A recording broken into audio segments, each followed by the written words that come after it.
Bienvenue à Crime de Bin. Le podcast où Hélène et Mélanie se racontent des histoires d'enquête et de tueurs en série. Yeah! 4e épisode. On est encore épisode, là. On est en feu. Puis vous autres aussi, c'est le fun. Ouais, merci. On a des beaux commentaires jusqu'à maintenant. Ouais. Donc aujourd'hui, c'est à Mélanie de raconter une histoire. Oui, comme je l'ai dit la dernière fois, je suis bien fan des tueurs en série canadiens qui viennent de la Colombie-Britannique, ça a l'air. Alors, j'en ai un nouveau pour toi aujourd'hui, Hélène. Ouais. Robert Pickton. Je sais c'est qui. Je sais que tu le connais. Ah, oui. Mais à quel point tu le connais? Est-ce que tu connais l'histoire en détail? Ben, j'ai écouté, pour ceux qui connaissent pas Canadian True Crime, là, c'est un podcast en anglais, là, mais c'est super bon, puis elle a fait comme 4 épisodes sur lui, là. Fait que c'est ça, je l'ai écouté, mais ça fait quand même longtemps, genre, ça fait plus qu'un an, fait que j'ai vraiment oublié les détails, là. Mais il y a du stock, là. Oh, ouais, c'est ça, là, il y a vraiment beaucoup de choses à dire sur ce cas-là, là. Ouais, écoute, je vais pas aller en détail. J'ai choisi aujourd'hui de raconter l'histoire de Robert, mais sans aller en détail dans les meurtres, parce que... il y en a tellement. Il y en a tellement. Écoute, je vais plonger direct. Vas-y. Allons-y, je te raconte ça. Je suis prête. Alors, Robert Pickton, né le 24 octobre 1949 à Port Coquitlam. Je sais jamais si je le dis comme il faut. Coquitlam. En Colombie-Britannique. Notre petit Robert, il habitait sur une ferme de cochons avec sa mère, son père, son frère David et sa sœur Linda. Et en fait, les bonheurs d'habiter sur une ferme de cochons, on s'entend que les enfants à l'école les aimaient pas beaucoup. Parce qu'ils puaient? Ben oui, ils étaient connus sous le nom des petits cochons qui puent, a.k.a. les Stinky Piggy. Oh! Ouais, donc il n'y avait pas énormément d'amis, ces trois petits Pickton-là. Donc, je vais raconter l'histoire de Robert. Ce qui est important à souligner dans l'histoire de Robert, c'est le rôle que ses parents ont joué dans son développement vers sa personnalité psychopathe, on va le dire. Là, je te donne 2 exemples, OK? Robert, il avait un animal de compagnie. C'était un petit veau. Mais il l'aimait tellement, son ami veau. Un petit veau! Mais il l'aimait tout le temps. Il l'aimait vraiment beaucoup. Et un jour, à 12 ans, il rentre de l'école. Son père l'avait abattu. Mais non! Ouais. Juste pour lui montrer qu'on ne pouvait pas s'attacher à des animaux parce que eux, tu sais, leur job, c'est de tuer des porcs puis de les revendre. Fait que déjà là, tu vois un peu l'environnement d'où il vient. Mais en fait, son père, c'était pas le pire. Parce que je te raconte sa mère. Une petite anecdote sur la mère. Un jour, petit Robert faisait du vélo et il rentre assez solide en vélo dans un autre petit garçon. Puis il l'amoche pas pire. L'autre était assez gravement blessé avec, entre autres, une fracture à la tête, au crâne. Mais il était toujours en vie. Et là, Robert se rend chez lui et il confesse l'accident à sa mère. Et sa mère, ni un ni deux, elle fait ce que toute bonne mère ferait. Elle se rend voir le petit garçon qui était blessé, puis elle le jette dans un fossé rempli d'eau, puis elle est partie. Voilà. Quelques jours plus tard, le petit gars a été retrouvé noyé dans le fossé. Ce qui est fou dans l'histoire, c'est qu'il avait une fracture au crâne, il y avait des blessures partout, mais le coroner, il a dit que la cause de la mort, c'était qu'il était noyé. Ouais. Donc, ils n'ont pas investigué plus. Fait que sa mère, elle a juste tué un petit gars comme ça. Ouais. Fait que tu vois un petit peu, dans l'environnement dans lequel le petit Robert se trouve. Ça avait l'air très, très sain. Exactement, ça commence mal. Donc là, passent quelques années et naturellement, les parents Pickton décèdent, la mère et le père. Donc, la ferme arrive en héritage aux 3 enfants, David, Linda et Robert. Ils ont habité quelque temps les 3 dessus. Là, on est en 1994. La ferme de cochons Pickton vaut 7,2 millions de dollars. Oh, OK. C'est pas de la merde. Non. Et il faut dire que la ferme Pickton était dans un des quartiers les plus pauvres de la Colombie-Britannique / du Canada. C'était extrêmement pauvre, cet environnement-là. Puis, c'est un élément qui est extrêmement important à l'histoire, il faut dire. Donc, ensuite, c'est ça. Donc, eux, ils habitent sur la ferme. Là, on s'entend qu'ils deviennent millionnaires, les 3 Pickton, parce qu'ils vendent des parties de la terre de la ferme. OK. Exemple, ils en ont vendu une partie pour 1,2 million de dollars. Il y a la ville qui achète une partie pour 2,3 millions. Fait qu'à chaque fois, eux, ils se divisent ça en 3 puis ils sont morts de rire. Fait qu'ils sont millionnaires, les petits Pickton. À un certain moment, Linda, elle déménage en ville. Elle décide de se marier, d'avoir des enfants. Fait que Linda, elle joue pas un rôle vraiment important dans l'histoire. Fait qu'elle est comme plus propriétaire de la ferme, au fond? Elle a vendu ses parts? Elle a des parts. Non, Ah, elle a encore des parts, mais elle habite pas là. OK. Puis, aussi, à un certain moment, David, il décide aussi, lui, de déménager, mais juste sur la même rue, mais un peu plus loin. Il s'achète une autre maison de millionnaire. Robert est donc tout seul sur la ferme, millionnaire, libre de faire absolument tout ce qu'il veut. On me voit venir. Toutes les bébés vaches comme animaux de compagnie qu'il veut. Exactement. Là, on est au milieu des années 90. Robert, il vit sa vie de millionnaire dans sa mansion de ferme. Il appelle le Piggy's Palace. OK. Le palais des cochonnets. Le palais des cochonnets. Oui, c'est une bonne traduction quand même. Et là, à ce moment-là, les voisins décrivent Robert comme classique psychopathe tueur en série, là. Gentil, pas trop familial, mais tu sais, on le remarque pas trop. Il fumait pas, il buvait pas. Mais. Ah, c'est louche. Mais il disait que, pour être poli, il y avait pas le plus haut quotient intellectuel, mettons. OK. C'était pas le crayon le plus aiguisé de la boîte. Ou le pogo le plus dégelé de la boîte, oui. Comme dirait Manon Massé. OK. Fait que là, lui, il habite dans sa mansion, il est millionnaire. Son trip, c'est de faire des énormes gros parties. Puis là, quand je te dis des énormes gros parties, c'était the place to be, là. Tout le monde était là. Tu sais, le maire était là. Les entrepreneurs, tu sais, le monde avec de l'argent, il allait là. Même les enseignants, les hockey moms, les prostituées, le gros truc, là. C'était là qu'on se tenait dans le temps. Ça se passait là. Ça se passait là. Puis, tu sais, Robert, vu qu'il est millionnaire, c'est pas un super top fermier, mettons. Tu sais, dans le sens que il voulait pas faire de l'argent avec sa ferme parce qu'il était déjà riche. Fait que c'était pas ça son but. Et il vend pas la viande de ses cochons, mais il y a encore des cochons. Fait que, tu sais, la viande Picton était quand même connue, mais il la vendait pas parce qu'il s'en foutait. Il préférait nourrir la viande à ses invités quand il il faisait des gros parties, puis il faisait des méchouis de cochons, genre. Fait que là, on est en 1996, puis là, on commence à remarquer qu'il y a plusieurs femmes qui commencent à disparaître. Par contre, toutes les femmes qui disparaissaient, on se rappelle qu'on est dans un quartier extrêmement pauvre, toutes les femmes qui disparaissaient, c'était des prostituées, des drug addicts. Travailleuses du sexe. Travailleuses du sexe, oui, pardon.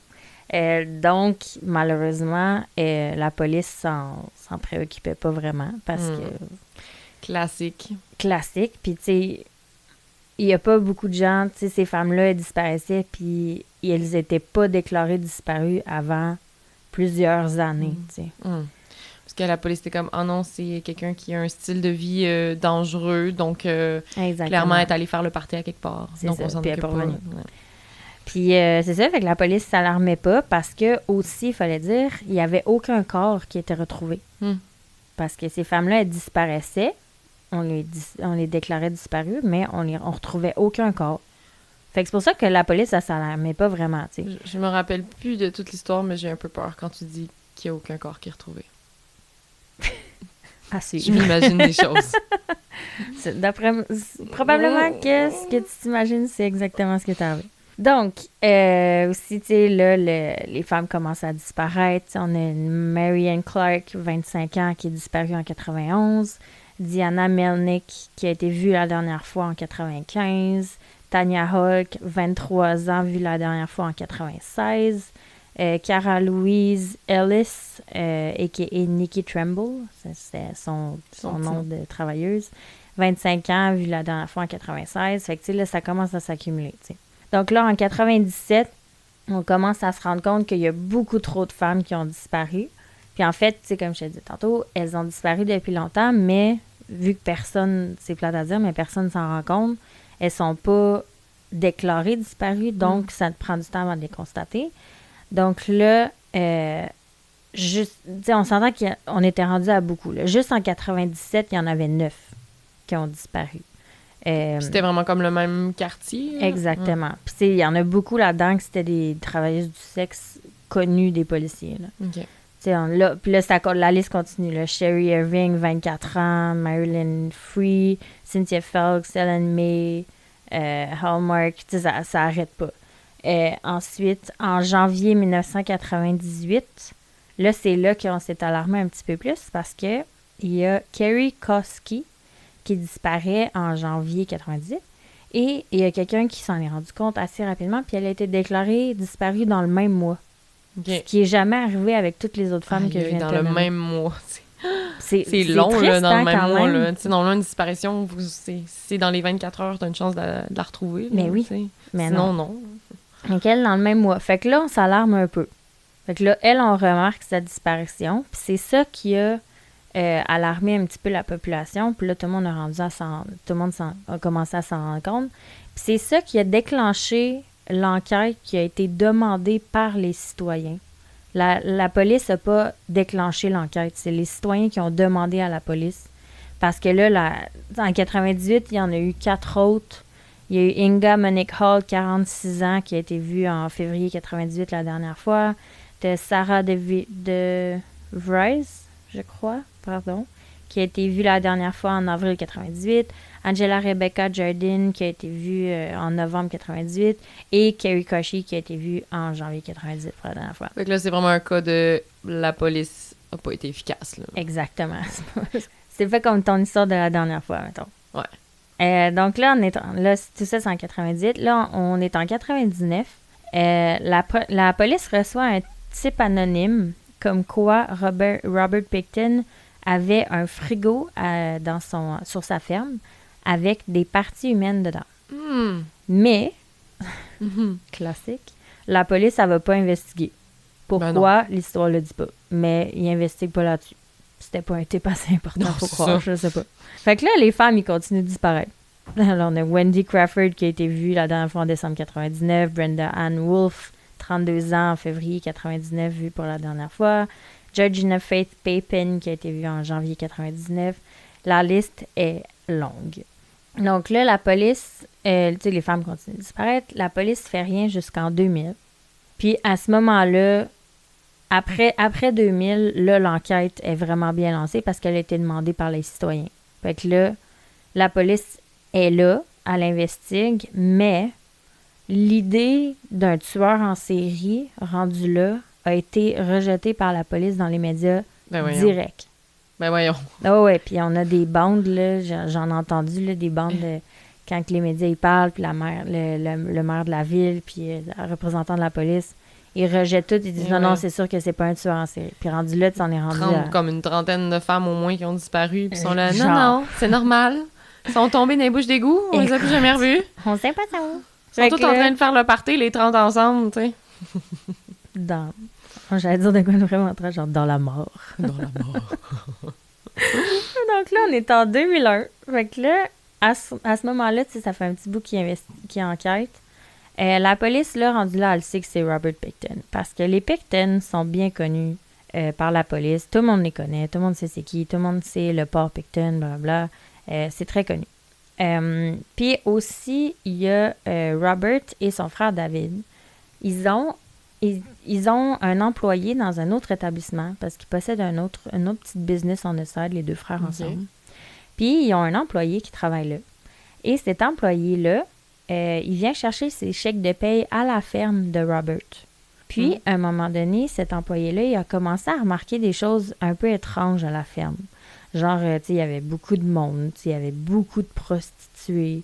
Il a vu des petites traces de sang par-ci, par-là, des guns, etc. Là, la liste est longue. Puis là, il en a parlé à la police. Fait que là, rendu là, avec ça, là, la police, elle sait que c'est Robert Pickton, mais ils n'ont pas de preuves. Et là, la liste continue en 2001 de s'allonger. Serena Abotsway, 29 ans, dernière fois, laquelle a été vue en août 2001. Monelly Wilson, 26 ans. Elle a été l'a vue pour la dernière fois chez son docteur en novembre 2001. Andrea Josbury, à 22 ans. Diane Rosemary Rock, 34 ans. Heather Caitlin Butlamy, 27 ans. C'est tellement des jeunes. Ah oui, ils sont tous dans la même. Ouais. Patricia Rose Johnson. Heather Chicknook, 30 ans. Tu sais, leur liste était vraiment longue. Donc là, ensuite, ça c'est en 2001, la police, elle a réussi à obtenir un mandat pour aller fouiller la ferme de Picton, pour la saisir, mais pour possession d'armes illégales. Ah, OK. Donc ça, c'est un faux prétexte, on s'entend, pour Ouais. aller chercher les Mais preuves. c'est ça. C'est comme assez pour avoir un mandat. Puis y aller. Exactement. Fait qu'à ce cas-là, à ce moment-là, ils saisissent la ferme et là, la plus grande enquête de tueurs en série au Canada commence. Donc là, la police commence à faire des recherches dans la ferme pour toutes sortes de preuves. T'sais, là, ils savent pas sur quoi ils vont tomber. Puis cette enquête-là, il faut savoir qu'elle dure pendant 2 ans.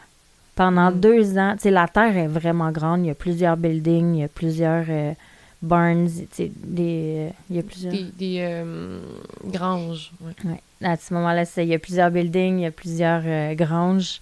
Donc, il y a beaucoup à fouiller. Tout ça, ça dure 2 ans. 2 ans de juste genre, inspecter la scène de crime. Genre. Ah ouais, c'est vrai. Et pendant ce temps-là, c'est ça, pendant ces 2 années-là, en fait, il cherchait des parties de corps rendues là parce qu'il savait que c'était lui, tu sais. Et il savait juste pas si ce qu'il avait trouvé appartenait à des cochons ou à des humains. Ah. Tu sais, tu trouves des Ouais. organes, tu sais Ouais, pas. parce que c'est ça. Il y a sûrement des cochons morts sur la ferme. Là. Exactement. Écoute, ils ont réussi à recueillir des centaines de milliers d'échantillons d'ADN en fouillant partout sur la ferme. Des centaines de milliers. Et... Écoute. Et puis là, ils ont trouvé, je te donne des exemples. Okay. Hommes sensibles s'abstenir. Ils ont trouvé des cerveaux disséqués, des crânes craqués en deux avec des mains dedans. Tu sais, comme si tu t'en sers comme un bol, mettons. Ah! Ouais. Des pieds aussi qu'ils mettaient dans les crânes. Ils aimaient faire ça. Tu sais, ils ont trouvé des morceaux de dents, des cheveux, des mâchoires craquées. C'est ça. La liste est etc. Y avait-tu quoi dans le frigo pour vrai? C'était-tu... Attends peu. OK. C'était comme la question que j'avais. Il a aussi trouvé un gun, un revolver 22, chargé avec un gros dildo noir à pointe, fait à la main, qui était posé sur le canon. Puis il y avait une balle qui avait été tirée de l'arme à travers le dildo, qui d'après moi servait comme un silencieux, mettons. Puis la partie la plus dégueu, c'est que sur le dildo, il y avait l'ADN de Picton et l'ADN d'une des victimes. Fait que sûrement que, tu sais, il l'a agressé avec ça. Après, il l'a mis sur son gun puis il l'a shooté avec. Oh my God. Ce qui est un peu... Ma face en ce moment. Oui. Puis aussi, dans un des nombreux congélateurs, ils ont trouvé des tonnes et des tonnes et des tonnes de trucs dans le congélateur. Mais oui, pour répondre à ta question, le type anonyme était vrai parce qu'ils ont trouvé dans un des énormes congélateurs 2 gros contenants avec les têtes, les mains et les pieds de Serena Abotsway dans un et de Marnie Lee Free dans l'autre. Donc là, tu sais... Puis on sait pas c'est qui avait donné ce type-là? Non, en fait, c'est anonyme. C'est quelqu'un qui a été sur la ferme qui l'a Exactement. vu. C'est quelqu'un qui est allé faire le party chez eux et qui est tombé là-dessus. Qui a fait je vais aller me prendre une bière. Oh! Ça, on sait pas, là. Ouais. On sait pas. Fait que... Là, c'est ça. Fait que là, en tout, cette opération-là qui a duré 2 ans, ça l'a coûté au Canada environ un peu plus de 70 millions de dollars. What? Ouais. C'est à ce jour la plus grande énorme. enquête pour un tueur en série au Canada. Il n'y a personne qui l'a battu. Moi aussi, j'ai un peu tombé sur le derrière quand j'ai lu ça. Ouais, 70 millions. Ouais, juste parce que le gars, il avait une ferme, il avait décidé de tuer du monde. Bref. En 2002, là, Robert, tu sais, on l'a, là. Oh, ouais, Il se fait arrêter, là. Il s'en sortira pas, là. Non. Puis, notre petit Robert, dans sa personnalité très amicale de psychopathe, quand il a appris qu'il y avait 27 chefs d'accusation contre lui, il était sous le choc. Il comprenait pas. Lui, il se pensait invincible, intouchable, visiblement. Fait qu'il a plaidé... Il pensait qu'il y avait une excuse pour les têtes dans son frigo. Il y avait une raison à donner. Qu'est-ce qui se passe dans le cerveau de ces gens-là? Donc, il a plaidé non coupable.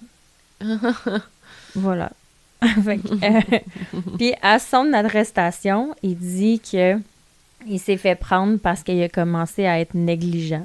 Là, il dit... La vraie citation, il dit « I started to get sloppy », ce qui veut dire négligent. Puis dans ma tête à moi, c'est quand le fait de garder des parties du corps sur ta ferme à toi, ça montre un peu ta négligence, tu sais. T'es vraiment en poche, en fait. Ouais, c'est ça. Mais tu sais, là, il s'en est rendu compte. Il dit « Ah, comme merde. » Ouais, ben j'avoue que ça faisait tellement longtemps qu'il s'en sortait sans conséquence. Là, ça faisait des années qu'il tuait des femmes et des femmes et des femmes. Exactement. Fait qu'il était comme, je me ferai jamais pogner. Ils sont Depuis trop niaiseux. 91. Ben, ça faisait, parce qu'il s'est fait arrêter en 2002. Puis, ben, la première personne qu'on sait qu'il a tué, c'est en 91. Ouais. Fait que ça faisait 11 ans. Ouais, Ouais. ça faisait 11 ans. Rendu là. Puis là, ce qui est la partie un peu dégueu, Ah oui? auquel C'est tu pas t'attendais. Non, c'était pas le plus ah, dégueu. ok. En 2004, on a trouvé des preuves. Je sais pas comment ils ont fait pour trouver les preuves, OK? Mais la police a trouvé des preuves que Pickton, il donnait des parties des corps humains des femmes qu'il tuait à manger à ses cochons. Sûrement qu'ils en ont trouvé dans le restaurant. C'est ça que je craignais. Mais aussi... Non. Oui. Tu vois-tu où je m'en vais? Ils ont trouvé de la viande de porc haché mélangée à de la viande humaine, si tu peux appeler ça. Comme ça. Donc, on a la preuve que Pickton, quand il avait ses invités à la ferme, il leur donnait à manger les corps humains des femmes qu'il tuait. Aïe, aïe. Ouais. C'est juste... Ça m'écoeure. Imagine les gens qui sont allés faire le party là-bas. Là, toi, tu Puis dis, qui moi, je apprennent suis allée là, j'ai mangé du porc, puis tu sais, je disais que c'était le meilleur porc. Je savais pas si c'était peut-être un corps humain que j'étais en train de manger. Mais tu sais, c'est pas con qu'est-ce qu'il fait, là. Tu sais, il hachait la viande de porc. Après ça, il hachait une partie, un organe de la femme qu'il venait de tuer. Il donnait à manger à ses invités. Ça disparaissait. C'est pour ça qu'il trouvait pas les corps. Ben oui, c'est ça. Puis là-dedans, il y avait des instruments. Tu peux broyer les os aussi. Fait que tu peux faire disparaître un corps de A à Z, si tu veux, là. Ah oui. C'est pour ça qu'il était sloppy à la fin, parce qu'au début, il faisait tout disparaître. Il faisait tout nourrir à qui il pouvait. Cochons, ouais. Mais à la fin, il gardait. J'imagine qu'il était tanné de faire cuire. En tout cas. Qui était un peu style Hannibal. Donc, c'est ça. Fait que au total, on a pu relier légalement, avec preuve, seulement 27 meurtres à Robert Pickton. Seulement 27? Ouais. Mais la police a dit avoir des preuves d'environ une trentaine de meurtres de plus que ça. Mais on ne les a jamais reliés à des personnes physiques. Puis là, en 2006, quand son procès a commencé, à la cour, tu sais, là, classique psychopathe. T'sais, à la cour, on lui montre des photos de ses victimes. Puis là, il démontre absolument aucune empathie, aucun remords. C'est un psychopathe. Tout ce qu'il disait, c'était, mettons, il montrait une des photos. Il disait « Ah, elle est vraiment très jolie. » C'est ça. Il disait qu'elle était belle. Il disait « Oh, she looks really pretty. There's nothing else I can say. » Il disait tout le temps ça. Mais super doux, mais froid. Ah. C'est ça qui est un peu... ça me donne des frissons. Ouais. Puis aussi, quand il était emprisonné, dans sa cellule, ils ont mis un agent undercover comme compagnon de cellule avec lui. Et c'est là qu'ils ont découvert combien de meurtres exactement Robert Pickton avait fait, parce que il a confié à l'agent undercover qui était avec lui, il a dit j'aimerais vraiment... Mon plan, c'était d'en tuer une 50e pour avoir un chiffron. Donc là, on sait clairement qu'il vient de confesser d'avoir tué 49 femmes. 49. C'est tellement beaucoup. Il a été reconnu coupable pour 6, puis on était capable d'en relier 27 à lui. 49 femmes. 49. Puis la police était comme, il n'y a pas de tueur en série. Non. À quel point il faut être pas mais là. Mais moi, je me dis, tu sais, il est tellement froid, puis tu vois comme, il y a quelque chose qui marche pas dans son cerveau, mais après ça, tu te rappelles l'histoire que je t'ai racontée tantôt de sa mère qui tue un enfant. Ouais.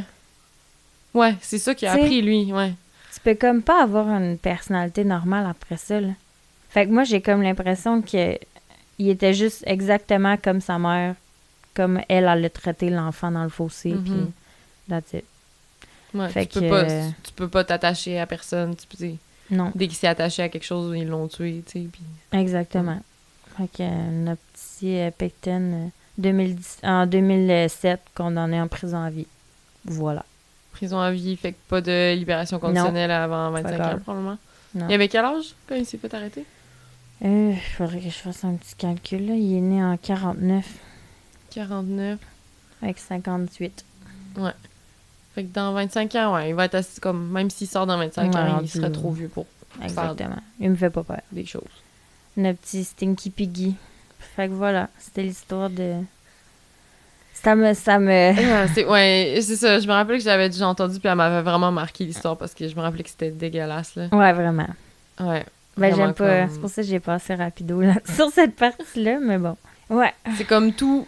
Le pire que tu peux imaginer d'une histoire de meurtre, c'est celle-là. genre. Ouais. Puis j'ai écouté un autre podcast de True Crime américain qui racontait cette histoire-là, puis les personnes qui racontaient l'histoire, tu sais, je nommerai pas leur nom, mais ils disaient « Ah ouais, mais tu sais, dans ce temps-là, ils devaient savoir exactement qu'est-ce qu'ils mangent, puis tu sais, les invités, je peux pas croire qu'ils se sont pas rendus compte que c'était pas du porc et tout, mais crème, en 2001, en 95, je pense pas que le monde y était tellement... Puis même aujourd'hui, là, genre, tu cuisines de quoi? Tu l'assaisonnes? Tu sais, genre, Ah oui, c'est je peux facile à comprendre que camoufler, là. ça passe inaperçu, là. Mais oui. Puis dans ce temps-là, tu sais, les gens étaient pas aussi aware, tu sais, ils savaient pas exactement ce qui se trouvait dans la recette, puis ça leur dérangeait pas. Aujourd'hui, on est un peu plus piqués, là. Ouais. Mais, en tout cas. Ben, en plus, tu sais, t'es sur une ferme de cochons, fait que t'es comme, c'est super local. Oui. Je mange local. Mais ça. oui, c'est vrai. Mm. Fait que voilà, l'histoire de Robert Pickton. Aïe, aïe. Le pire, c'est que c'est bientôt l'heure du souper, puis genre, j'ai pas le Ouais, là, goût ça d'aller nous a manger. un peu enlevé la faim, hein? Mm. Mais bon, En plus, j'espère que... qu'est-ce qu'on mangeait pour souper? Des saucisses de porc. Non, Mm. non, Mon chum, il me fait une face de yeux piteux. de dégoût. De dégoût. OK, ben, J'espère cool. que mon histoire t'a plu. Ben, oui, ça m'a enlevé la faim, mais c'était vraiment intéressant. On devrait mettre un warning au début de l'épisode Ouais. en disant ne pas écouter cet épisode le matin. Ou avant souper. Ou avant un repas. Ouais. Ou avant de Écoutez- t'entraîner. écoutez-le ou juste avant... pas. Ouais, écoutez-le juste pas. Oh, la liste est longue. Ouais, écoutez-le juste pas. Ouais, c'est ça. J'espère que vous avez pas aimé mon épisode. Bon, alors j'espère que ça vous a plu. Eh oui, merci. Merci d'être à l'écoute, encore une fois. Oui. Est-ce que tu as une petite idée de ce que tu vas nous raconter la prochaine fois ou... Je t'avouerai que non. Non? Fait que je vais te garder à 100% la surprise, parce que même pour moi, ça va être une surprise. Mais tu sais, j'ai une liste d'idées, là, que à chaque fois que j'entends parler de meurtre, tu sais, je le note, là, fait que tu sais... Parce qu'on entend...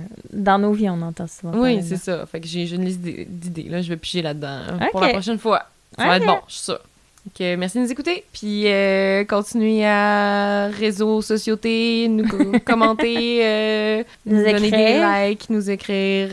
crimedebinepodcast@gmail.com. Yes. On aime ça recevoir vos histoires, vos suggestions d'histoires que thèmes, vous voulez entendre. On se spécialise dans le canadien et le québécois. Mm. Donc, je vais arrêter de raconter des histoires des gens de la Colombie-Britannique parce que tout le monde va penser que c'est là que ça se passe puis que que c'est personne ne va dangereux. vouloir habiter là. Venez au Québec, on est chill. Mais Mais ouais. William Five, c'était quand même au Québec. Ouais, finalement, l'Alberta, ça doit être vraiment plus nice. Ah, Peut-être la Saskatchewan, je sais pas. c'est challenge accepted. Genre, on trouve la pire histoire en Alberta. Ouh! Ouh. Le territoire du Nord-Ouest. Ah, j'avoue ça. Il doit en entend pas avoir en souvent plus, parler. c'est juste qu'on entend moins parler parce que c'est moins documenté. Mm. À suivre. À suivre. Voilà. Ok. Merci beaucoup. Merci. À la Bye. prochaine.